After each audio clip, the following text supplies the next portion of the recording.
Welcome from the Stadio Franchi in Florence. I've just witnessed Fiorentina 2, Real Betis 2, which unfortunately for the Tuscans wasn't enough to qualify for the third consecutive Conference League final. You may hear me not too well because the away end with Real Betis fans is still full. They're singing, they're dancing, they're going to play the final against Enzo Maresca's Chelsea. I'm joined by Giancarlo Rinaldi, one of the excellent writers at Football Italia and a Fiorentina fan, we can say. Jank, yeah, thank you for joining me. Thank you for joining. No problem. It's a bad night to make my debut with you, but we thought our initial plan was we do the video, we explain Chelsea fan why they have to be scared about Fiorentina, but unfortunately Real Betis had other plans. It was a balanced game, and what was your view on it? Yeah, it was a balanced game. It was a tense game. I mean, Betis were far and away the best side that Fiorentina have played in the Conference League. You know, they've got some really good players, Isco in particular. Antony was good as well. You know, they had Lo Celso too. So, you know, they had a lot of good players. And Fiorentina fell a bit short in the end. I don't think they quite... losing Cataldi, I think, was a big loss. He's not an exciting player. He's not a showy player, but he's a player that they could have done with to battle in the midfield. I think tonight, Adli and Fagioli as a midfield duo were a bit light and gave the ball away quite a lot. And then Richardson came on, and it was the same story really. And I think they could have done with more bite in the midfield really to try and keep the Betis at bay. Yeah, I would even say that. I mean, probably Fagioli was subbed off in the probably one of the best moments. It was one of the best moments when he was touching the ball a little bit more. He was having a few more touches. He was seeing a few more passing lanes, but he was subbed off. He wasn't happy at all because he started shaking his head from far away from the bench. And yeah, I think some of the Palladino decisions were debatable, even probably playing Dodo for over 90 minutes because he was subbed off in the extra time after recovering from an injury from the middle of the second half. Dodo wasn't. Either he was sprinting or he was doing good passes. One of the two. He didn't do both of the things together in the second part of the game. Fiorentina, I think they had they scored 2 goals from set pieces, but they had the best chances from set pieces as well. What do you make of the Fiorentina strikers tonight, Kane and Gudmundsson, and general the attacking play from open play? Not great from open play. They struggled. I think Keane had one good run against Nathan when he was pulled back, but otherwise they kept him pretty quiet. He's not looked quite the same since he's come back, maybe from being out for personal reasons. Didn't look so sharp, and Gudmundsson I thought started off well, but kind of faded away as the game went on. And I mean, it tells its own story that Robin Gosens had to score both goals. 2 lovely headers. I mean, you know, he almost single-handedly got Fiorentina through. Between him and David De Gea, once again made some amazing saves. You know, and that kept Fiorentina in the tie. But just, you know, there was an extra dash of quality maybe in the Betis attack that Fiorentina didn't have tonight, unfortunately. I mean, Antony, he's clearly a player that is not worth the money that Manchester United pay, because a lot of times he does the wrong decisions.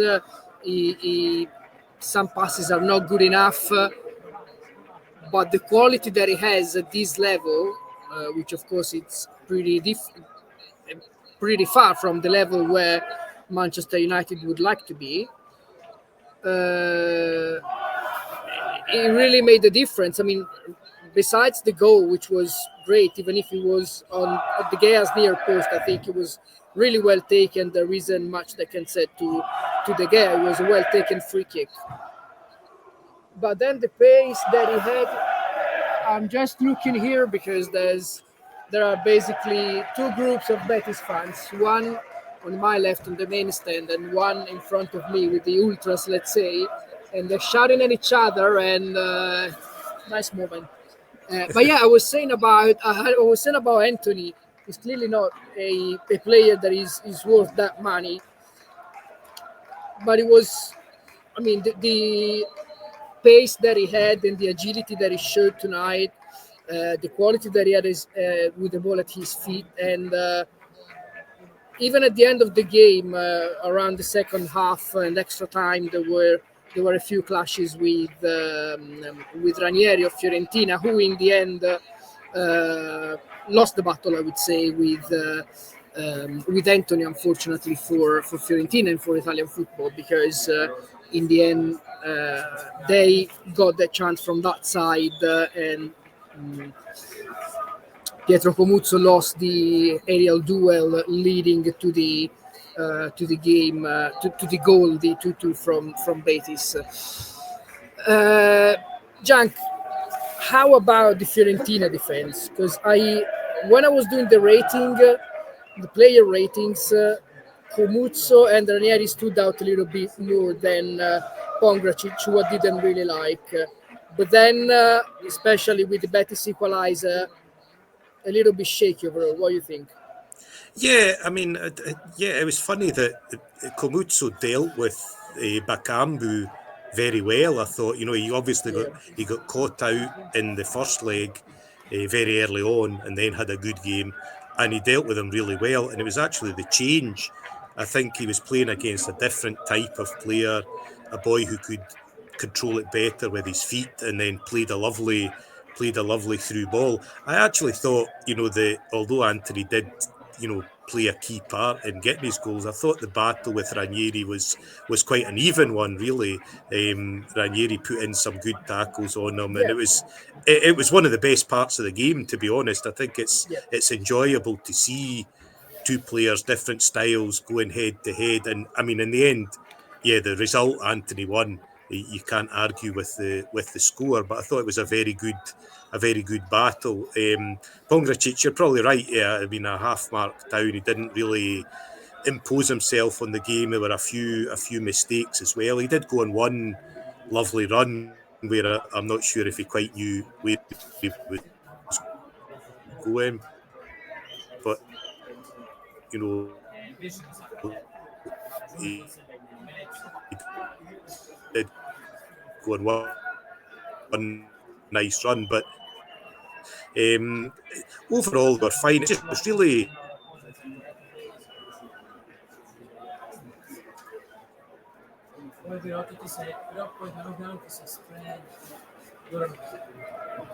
I think I've lost you for a second there, Junk.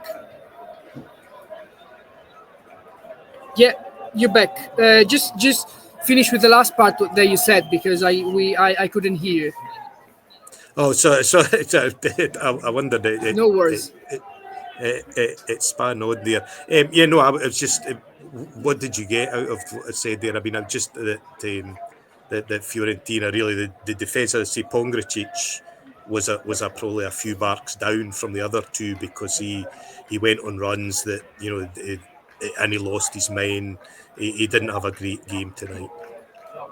No. For Ranieri Antony, I agree. It was an even battle there, and it was good. It was an old style battle between a pure defender and an old style winger, very classy, very very quick, with good quality in his feet. I was just saying about the battle lost by Ranieri, because Antony got the assist in the end. There was a moment in the second half where Ranieri seemed to have the edge over Antony, and he was trying to taunt him. Maybe you saw on TV as well. He went them and kind of trying to have a contact, and Antony reacted. So at that moment, it seemed that I'm not saying that he had it in his pocket, but Yeah, the battle seemed to be going towards Ranieri rather than towards Antony. But in the end, a little bit because of this uh, this aerial duel that Comuzzo lost, and a little bit because of this movement that Ranieri wanted to do to cover the ball. In the end, Antony got the assist for the Betis equalizer, which means goals and assists for the Brazilian winger. Now it's a tricky situation for Fiorentina, Jank, yeah, because last week at this point we were talking about the team that were not too far away from the top four, were still pretty much in the race for a Europa League, which is still legitimate, still valid, and were dreaming of a third consecutive Conference League final. Now they have the last third game in Serie A, but their fate is no longer in their hands because they need to win most of their games. I wouldn't say all three, but at least two probably, and hope there are some slip up front, and hopefully some teams drop point so they can get another Conference League maybe, or hopefully a Europa League, which is what people hope around here. yeah. No, absolutely. There was a lot of optimism. They announced today that Palladino has extended his contract to 2027, I think. So, there was faith in him. But this is a big blow, and it'll be very hard to. They've got Venezia on Monday night, and although Venezia are very low down the table, they're fighting to survive. So that's a very difficult game, and a very difficult game to get yourself up for after a defeat like this, and after a draw, but an elimination like this. And to go out of Europe is painful. They played 120 minutes. I'm sure Venezia fans will be happy that the game went to extra time as well to tire out the Fiorentina players. So yeah, it's difficult to keep optimistic. And as you say, it is out of their own hands. If other teams do well, then there's a very realistic prospect that they won't get back into Europe, which would be frustrating, because I think overall it's been a pretty good season. But sometimes you don't get what you deserve out of a season. I'd say it was a team that was worthy of a European place, but there's a lot of good teams in Serie A, a lot of very well matched teams in Serie A, and it's going to be tough for Fiorentina to pick themselves up after this and just win as many games as they can between now and the end of the season. It's crazy, no? Because under Italiano they reached three finals with practically no centre forward. There were a lot of changes and rotations after Vlahovic joined Juventus, with a goalkeeper that was good but received a lot of criticism and surely wasn't at the level of De Gea, who's really world class, probably the best goalkeeper in Serie A this season. And I mean, the old saying of the good old Corvino is always valid. So you can got the wife wrong, but not the goalkeeper and the striker, and that's exactly what Fiorentina did. But incredibly, it's really hard for them now to qualify for Europe, and it's incredible because I think they have a better team than last season. Yeah, definitely, definitely. It's a good team. The only worry for Fiorentina fans, I think, is that so many of these players are on loan. And it's been, a team that was built really out of almost nothing, almost completely brand new from last season, has done remarkably well. But the worry, I think, will be that, either again people will come in and sign the best players that they have got, Comuzzo, Keane, De Gea, potentially all being eyed up by other clubs, or they won't get deals done for some of the loan players that they've got as well. Who they would want to keep. I think we can rule out Zaniolo as one of those players that they would want to keep. But there's a lot of other players I think that they would like to keep, but maybe they won't if they don't get into Europe. Then you become a less attractive club for players to play for. They want even just the Conference League, even though it is the lowest of European football. Footballers want to play on the biggest stage they can. So to keep this team together might be a tricky task. One very last talking point, and let's try to end this video on a positive note for Fiorentina despite the elimination. One player that hasn't received enough praise. I mean, a little bit in Italy, outside Italy, basically, maybe nobody even noticed. But I think Rolando Mandragora is having a superb season, especially the second part of the campaign. So many goal contributions, and even tonight he got an assist for the first Gozan's goal. How do you assess this season, and with Italy play in less than 1 month in Oslo against Norway? Who do you think players of this Fiorentina side, aside from Ken, do you see Comuzzo making it to the squad? Do you see Mandragora making it to the squad, or is it too much of a stretch? I think he's already had Comuzzo in the squad, so I think that wouldn't be a surprise, because I think just there to hasn't get the made his debut, but he was No. called up the last two round of games. So I think again, he could be there just to gain experience, not necessarily to play. Mandragora, if he's going to get called up, now is the time to call him up, because as you say, he's been in the best form.